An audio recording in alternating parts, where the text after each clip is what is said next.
আসসালামু আলাইকুম রহমতুল্লাহ।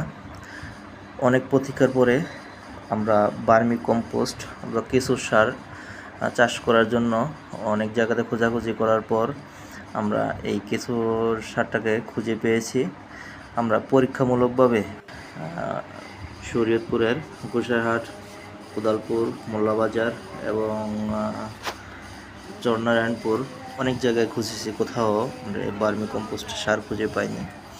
তো অবশেষে চরে জায়গা থেকে আমরা এই বার্মি কম্পোস্টের কিছু সার পেয়েছি। তো ওখানে তারা কিছু দিতে পারেনি, তাদের কাছে এই কেঁচুটা ছিল না।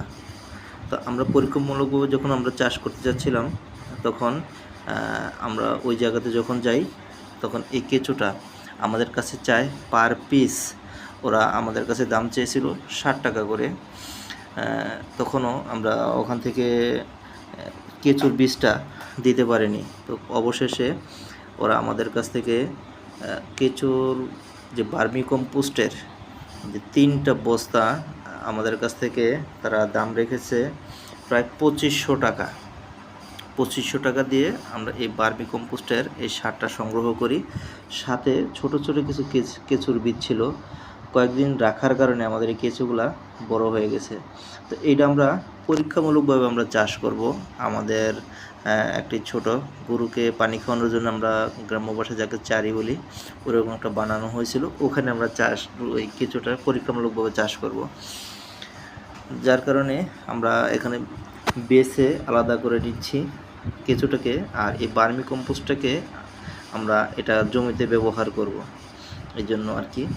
তো প্রাথমিক পর্যায়ে আমরা এই বার্মি কম্পোস্ট থেকে কিছু কেঁচু আলাদা করে রাখছি, আপনারা দেখতে পাচ্ছেন।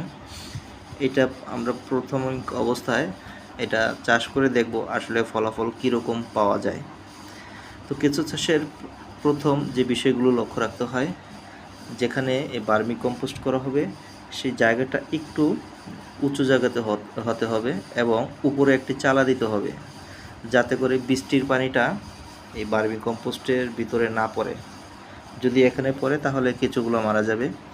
এবং এখানে পিঁপড়ার আক্রমণ থেকে এটাকে একটু দূরে রাখতে হবে, যাতে করে পিঁপড়া আক্রমণ করতে না পারে।